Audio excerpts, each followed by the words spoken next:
Good evening, viewers. You're now watching Hornbill TV. We begin with a story that is now being seen as a serious national security development. India's National Investigation Agency has uncovered what appears to be a major security threat with cross-border implications involving foreign nationals, covert movement along sensitive borders, and the use of advanced drone warfare training. At the center of this case is Matthew Vandyke, a U.S. national whose arrest has brought into focus a larger, potentially dangerous network operating in the region. This is not just an arrest. Investigators say India may have uncovered a wider national security threat in the making.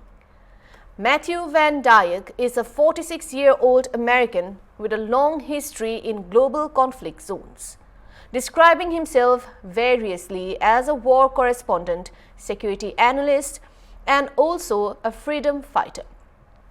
He first gained prominence during the 2011 Libyan civil war, where he reportedly fought alongside rebel forces and was even held as a prisoner of war. Over the years, he has been linked to paramilitary-style training and involvement in conflict regions, raising questions about whether he operates as an independent actor or part of a larger network. Vandyke was intercepted at Kolkata airport just before boarding an international flight in what officials describe as a last-minute intelligence-based operation. He was not alone. 6 Ukrainian nationals were also detained across Delhi and Lucknow, forming part of the same probe. Investigators say the group had entered India on tourist visas, traveled to Mizoram, a sensitive border state, illegally crossed into Myanmar without permits.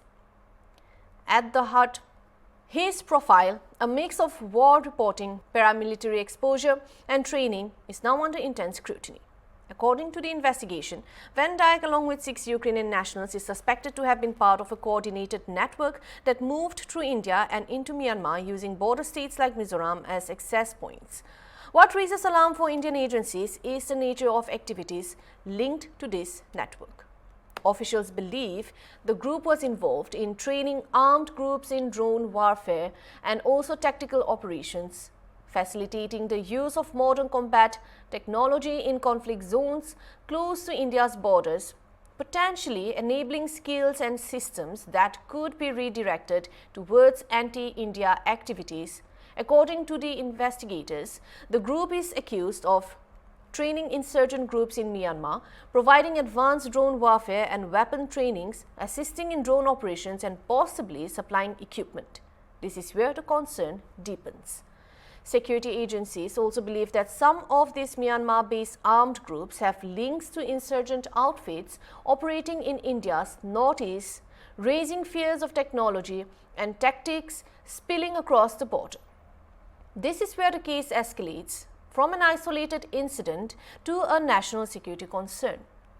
Myanmar's border regions have long been sensitive due to the presence of insurgent groups, some of which have historical or operational linkages with outfits affecting India's northeast.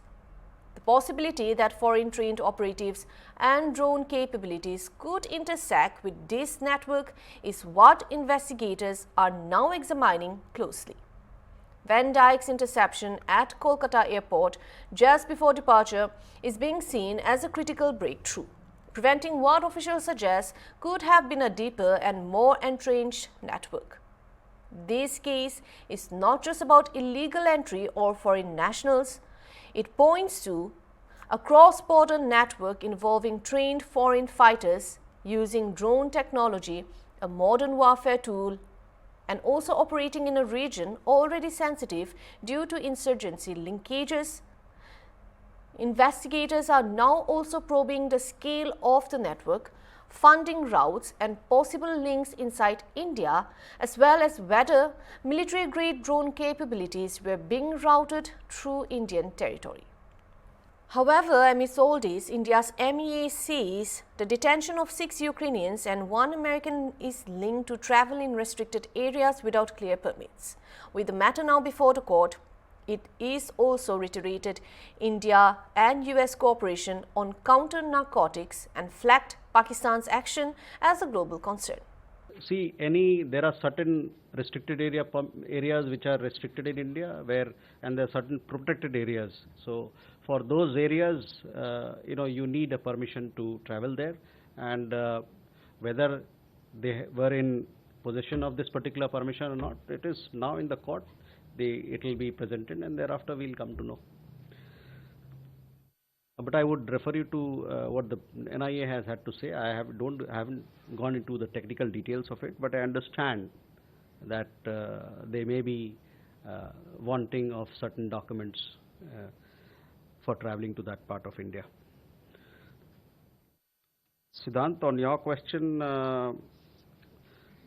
see, Pakistan's clandestine history of nuclear proliferation is for everybody to see, and everybody understands that, and the risk that it poses to the international community. So there is nothing new in it. It's just that this has been yet again highlighted.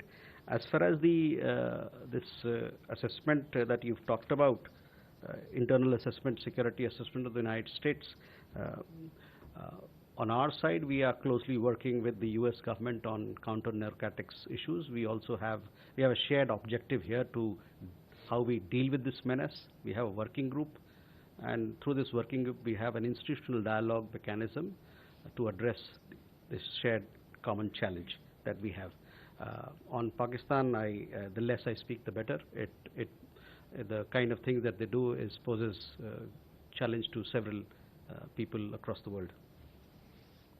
The arrest of Matthew Vandyke has opened up a complex and potentially dangerous web. One that connects foreign operatives, insurgent networks and emerging warfare technologies right along India's borders. As the investigation deepens, the key question remains, how far does this network go and who else could be involved?